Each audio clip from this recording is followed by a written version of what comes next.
When I put this slide up, it means I'm on break. I'm tired. Anything you guys want to talk about? What was that? The Higgs boson? In all my years of comedy, nobody has ever said Higgs boson. Yeah, talk about the gravity particle, Don. That'll be really funny. Who said that? Who said that? What do you do, dude? I'm a psychologist. You're a psychologist. Why do you even know about the Higgs boson? Are you dealing with a lot of physicists? I thought it was there, but it's not. I don't know what to do now. Do I have faith that it's there? I can't have faith. I'm a physicist. Your dad was a physicist and you became a psychologist? Yeah. My dad was a mechanical engineer. I became a comedian. I know what it's like to have a nerdy dad. You just... Hey there, and welcome to a very special Father's Day edition of Comedy in Place, the comedy show that comes to you from my office right here in my home in Southern California. I am Don McMillan, the very proud son of my daddy, Harry Charles McMillan. There he is right here, ready? There's my dad. Hey, Dad. How you doing, Dad? When I think about my dad, because Father's Day is coming up, it's amazing. In many ways, the apple didn't fall far from the tree, and in other ways, it fell really far from the tree. My dad, if you look right there, he was clearly a nerd, and I am a nerd.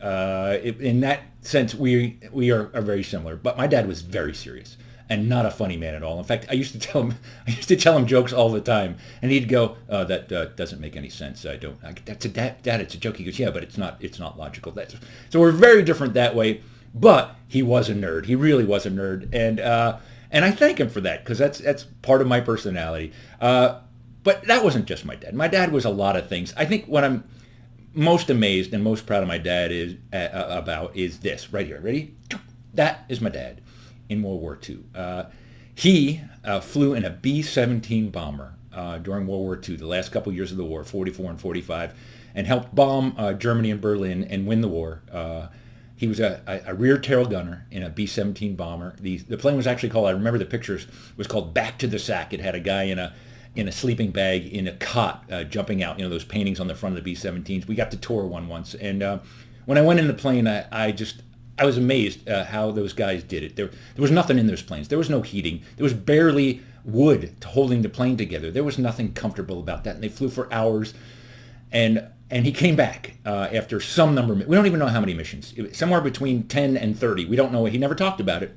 But he was always great friends with the rest of his crew. They came by every now and then, and clearly they were bonded forever. And I couldn't be prouder than to be the son of a veteran from World War II. And I thank you, Dad. Thank you, Dad, for everything you did. So that's what I'm proudest for my dad for. But there are so many thoughts about my dad. The next one, this is the funniest I ever saw my dad right here. You ready? Right there. That's my dad. I think he was around 20 in that photo. He might have been 18. Yeah, he's not that limber, okay? He is not that limber. That was clearly a post picture, but my dad was as funny as I've ever known my dad to be. But what was really true about the picture is that he's smoking. And my dad smoked constantly. Constantly my dad smoked. Seriously.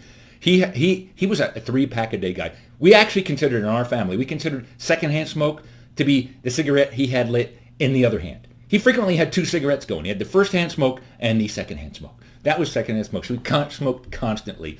I know it's not the best memory, but I just always think of smoking when I think of my dad.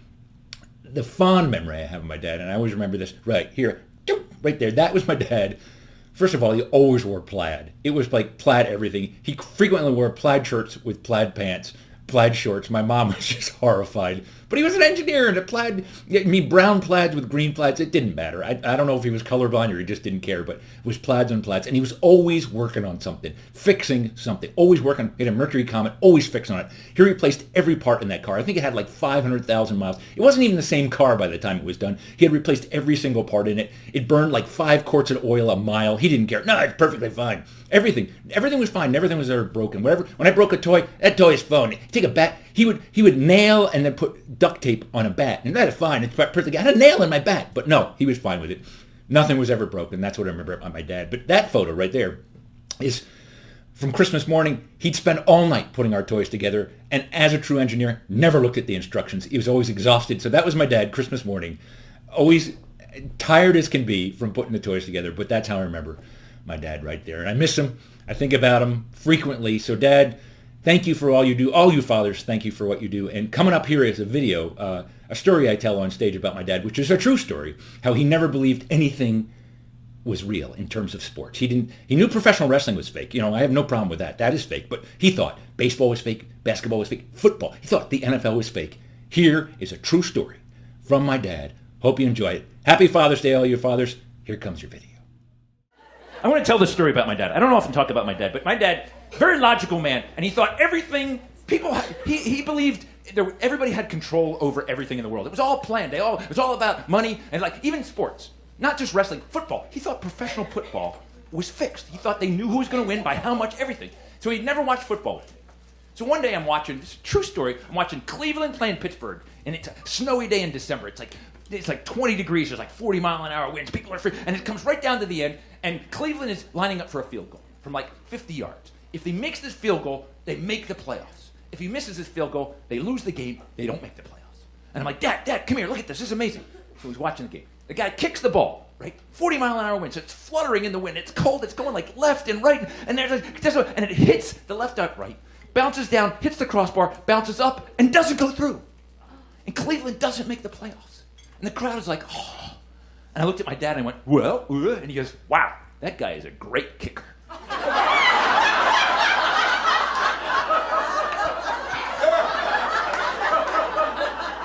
And that drove me to be a comedian. And probably made you be a psychologist.